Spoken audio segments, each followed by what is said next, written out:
አሁን ለኛ በጾሙ ጾመን ትንሣኤውን ዛሬ ለምናከብር ሰዎች አንድ መልእክት ነው። ይሄኛው አጠቃላይ መድኃኔዓለም በትንሣኤው የሰጠንን ነገር ነው ያስተላለፍኩት።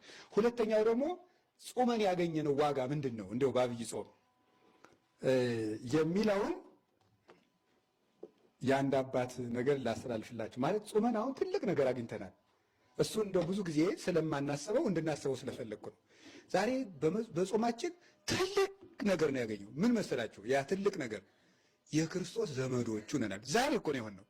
በጾም በትንሣኤ ሆነናል። አዎ፣ ግን ጾመን ትንሣኤውን ስናከብር ሕማማቱን አክብረን ጾሙ ትንሣኤው ጋር ስንደርስ እያንዳንዱ ክርስቲያን እንግዲህ ተመልከቱ፣ ዓለም መቼም ሁልጊዜ ከክርስቶስ እቅፍ እንደጎተተችን ነው የምትኖረው። በተለያየ ምክንያት ከሱ እቅፍ ብንወጣም ጾሙ ክርስቶስ ራሳ እኛን ወደ እሱ እቅፍ የሚሰበስብበት ጊዜ ነው። እሱ አሁን ተሰብስበናል ነው። ስለዚህ እኔ ባለ አምሳል እንዳናባክን አትፈልጋለሁ። ይችን መድኃኔዓለም የሰበሰበንን መሰብሰብ ማለት ነው። ደግሞ ደስ የሚለው እንዴት ያለ እንደሆነ ታውቃላችሁ? አሁን ጾሙን የመጀመሪያው ቀን ይጾም አለ፣ ግማሽ ጾም አካባቢ ይጾም አለ፣ መሀል ላይ ታሞ አቋርጦ በከኒን ያቋረጠ በከኒን በመድኃኒት ያቋረጠ ይኖራል።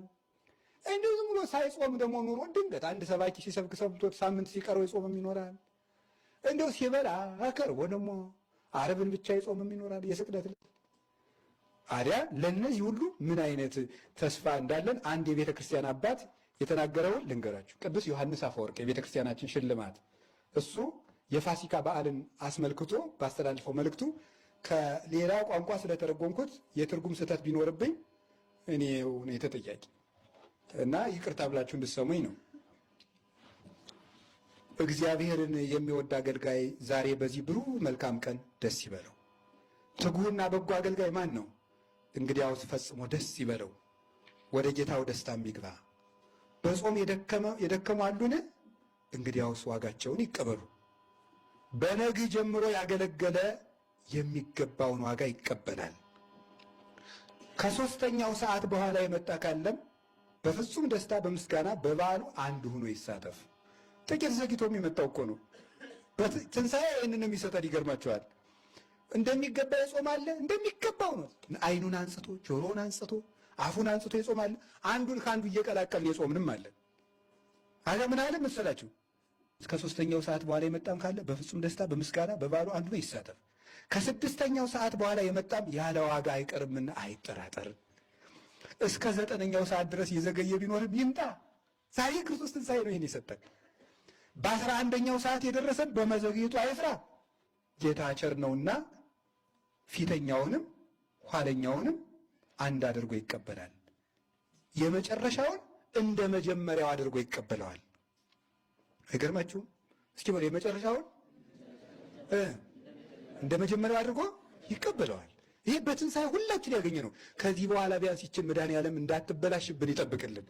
ዘንድሮ አሁን ትንሣኤውን በዚህ አምኖ ያከበረ ሰው ጾሙ እንደሚገባ ባይጾሙ እንደ አቅሙ ጾሞ ለፍቶ ንስሐ የገባ ሰው ካለ አሁን መድኃኔዓለም ከደከሙት 40 ቀን ሙሉ እህል ሳይቀምሱ የሚጾሙም ደግሞ አሉ።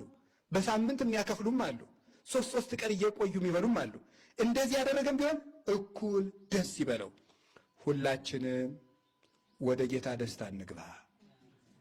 ቅዱስ ዮሐንስ አፈወርቅ ነው የሚለው። ሁላችንም ወደ ጌታ ደስታ እንግባ። መጀመሪያም ሆነ መጨረሻ አንድ ላይ ዋጋችሁን ተቀበሉ። ባለጠጎችና ድሆች አንድ ላይ ደስ ይበላችሁ። ሰነፎችና ትሑቶች አንድ ላይ ደስ ይበላችሁ። ጾሙን የጠበቃችሁና ያልጠበቃችሁ ኑ በክርስቶስ ትንሣኤ ደስ ይበላችሁ። ማዕዱ ባለጸግነትን ተሞልቷልና የክርስቶስ ማዕድ ነው። ለሁሉ ይበቃል፣ ባለጸጋ ስለሆነ የንጉሥ ማዕድ ተዘጋጅቷል። ፍሪዳውም የሰባ ነው። ኢየሱስ ክርስቶስ ጸጋን ሁሉ የሞላ ስለሆነ ነው። ማንም ሰው ተርቦ አይሂድ፣ ዛሬ የእምነትን ጽዋ ይጠጣ፣ በቸርነቱ ባለጠግነት ፈጽሞ ደስ ይበለው ይላል። ስለዚህ ለሁላችን የምግባር ድሃ ለሆነው ሁሉ ከትልልቆች ጋር እኩል አድርጎ በዓልና ክፍል ያደፍነውን ከንጹሖች ጋር፣ ጎደሎዎችን ከሞሉት ጋር፣ ሰነፎችን ከልባሞች ጋር አንድ አድርጎ በትንሣኤው እኩል ልጆቼ ስላለን ክብር ምስጋና ይግባው። ስለዚህ በዚህ ጾም የትንሣኤ ዕለት ምን አግኝተናል ብትሉ ልጆቹ አድርጎናል። አሁን በትንሣኤ ባለጸጋው ኢየሱስ ክርስቶስ እንግዲህ እዚች በኋላ ይችን ባለ 50 ማበላሸት የለብንም። አሁን በጾሙ ሰጥቶናል።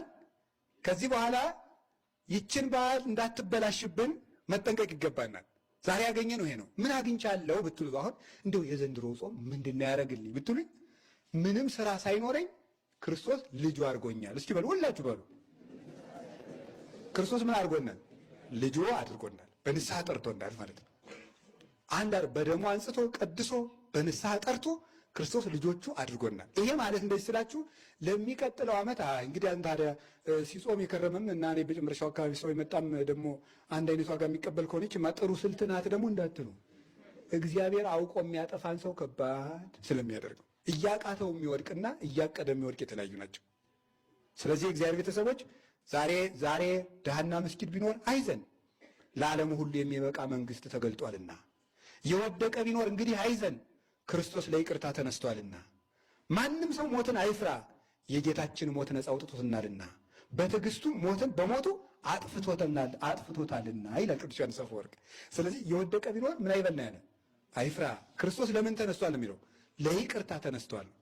ነገስታት ለኃይል ነው የሚነሱት፣ ክርስቶስ ለይቅርታ ተነስቷል።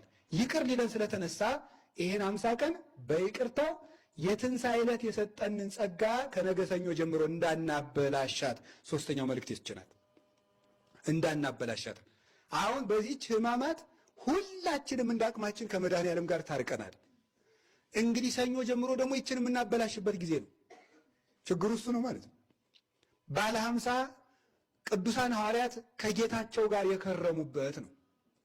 እኛ እንግዲህ 50ውን ቀን ማን ጋር ነው የምንከርመው? ከዘፈን ጋር ከሆድ ጋር መሆን የለበት። 40ውንም ከክርስቶስ ጋር 50ውንም ከክርስቶስ ጋር። እስቲ አንድ ጊዜ ጾሙንም ከክርስቶስ ጋር በሉ፣ ፋሲካውንም ከክርስቶስ ጋር በሉ። አንዴ እንድገም። ጾሙንም ከክርስቶስ ጋር፣ ፋሲካውንም ከክርስቶስ ጋር። ሶስት እናድርገው።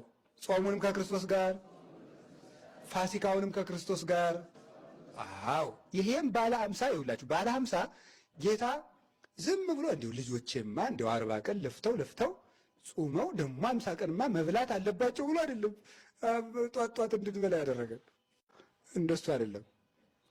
በዚህ በጾም ጊዜ የሆነ ሰዓት ትበላለህ፣ የሆነ ሰዓት አትበላም አይደለም። በዚህ በባለ 50 ግን የሆነ ሰዓት አትበላም፣ የሆነ ሰዓት ትበላለህ የሚባል የለም። ሁሉ ይሄ ማለት ምን ማለት ነው? በመንግስተ ሰማያት የማይፈራረቅ ደስታ ሰጣቸዋለሁ ማለት ነው። ባለ 50 የመንግስተ ሰማያት ምሳሌ ነው። ስለዚህ ሰኞ ጀምረን ወደ መንግስተ ሰማያት እንግባ እንጂ አግባ መልስ ብለን ወደ ሆድ ውጊያ መግባት የለብንም ጎበዝ። እንዴ እውነቴን ነው። ምግብ ሊበቅልብን አይገባም። መጥነን መመገብ አለብን። ከዚህ በኋላ 50ውን ቀን ከማን ጋር ነው ያልኳችሁ? አቤት ከክርስቶስ ጋር ነው። እንዴ አባ መቃርስን መነኮሳት ተሰብስበው ሄደው አባ አቤት የበዓል እንደው ሶስት ወይን እንጠጣ አሉት። የበዓል ሰይጣን ከሌለ ጠጡ አለችው። አሁን የሚመስለን እንግዲህ ከሰኞ በኋላ ሰይጣን የለም ነው የሚመስለን። እንደው ጅል ናችሁ አለ እኮ አይኑን አፍጥጦ ተመስገን። እንግዲህ እሑድ ጀምሮ ይረሳት የለ ዓርብ ቢቀጠቀጥ ምናምን ቢሰግድ ምናምን ተው ዝም ብለህ ኪራይ ላይ ሶምቢል ቢሰግድ ሰኞ ይረሳት የለ ምን አገባኝ ብሎ አይኑን አፍጥጦ አሁን እየደበጠ ነው እንዲያ ያመናት። ስለዚህ ከነገ ሌሊት ጀምሮ ጸሎት እንዳናቋርጥ አሁን ከዛሬ እሑድ ማታ ጀምሮ የክርስቲያኖች ችግር የለብንም። አንዱ ችግር ምንድን መሰላችሁ? የሆነ ጊዜ ሰይጣንን አሽረን ጥለ ነው መስሎን እዛ እሑድ ማታሳ አሁን 40 ተከፍሏል። ቅዳሜ ቤተክርስቲያን ታድሯል። እሑድ ማታሳ እንግዲህ ረፍ እንበል። የለም ማያርፍ ጠላት አለ። እረፍት ክርስቶስ ውስጥ መግባት ነው። ስለዚህ ከዚህ በኋላ ባለ 50ን ከኪዳን ጋር፣ ባለ 50ን ከቅዱሳት መጻሕፍት ጋር፣ ባለ 50ን ከቅዳሴ ጋር፣ ባለ 50ን ከቅዱስ ቁርባን ጋር፣ ባለ 50ን ራስን ከማንጻት ጋር፣ ባለ 50ን ከይቅርታ ጋር፣ ከፍቅር ጋር፣ ከአንድነት ጋር እንድንከርም ይችላል። ሶስተኛው መልእክት አልቃለች። ስለዚህ በቅዱስ ዮሐንስ አፈወርቅ ቃል ልደምድመው። እንደው ቅዱስ ዮሐንስ አፈወርቅ እኔ እንደው ቆራርጬ የምልም እንደው ብዙም ቋንቋውን ሳላውቅ የተረጎምኩት የተወደደ መልእክቱና በነገራችሁ ላይ በጥንት ቤተ ክርስቲያን የትንሣኤ መልእክት የአባቶቻችን መልእክት በጣም ትልቅ ክብር ነው። አባቶቻችን ተሰደው፣ መምህራን ተሰደው፣ ፓትርያርኩ ተሰዶ፣ ጳጳሱ ተሰዶ ግዞት ቤት ሆኖ የሚልክላቸውን ደብዳቤ ምዕመናን ተሰብስበው ያችን ልከው ሳይቆርቡ ሁሉ መናፍቅ ጳጳስ ተሾመባቸው በመናፍቁ አንቆርብም ብለው ለብቻቸው በአንድ ቦታ ተሰብስበው የስደተኛውን ጳጳስ መልእክት አስነብበው እንደቆረቡ ቆጥረው መምህራችን መልስልን ብለው ይሄዱ ነበረ። እኛ እግዚአብሔር ይመስገን ፓትርያርካችን ከመንበራቸው አሉ፣ ሊቀ ጳጳሳችን አሉ፣ መምህራን አልጠፉም። እዚህ ውስጥ ነው ያለ ነው። ስለዚህ እንዲያው ቅዱሳን አፈወርቅ ተሰደው ሁሉ ነበር የሚጽፉት እና እንዲያው የሊቁ የቅዱስ ዮሐንስ አፈወርቅ እኔ ቃሉን በቆራረጥኩት መድኃኔዓለም እሱም ራሱ ሊቁ ይቅር ይበለኝና ብቻ ግን ባለች መልእክት የራሱ የቅዱስ ዮሐንስ አፈወርቅ በረከት ለሁላችን እንዲደርሰን የአምላክ ፈቃዱ ይሁን።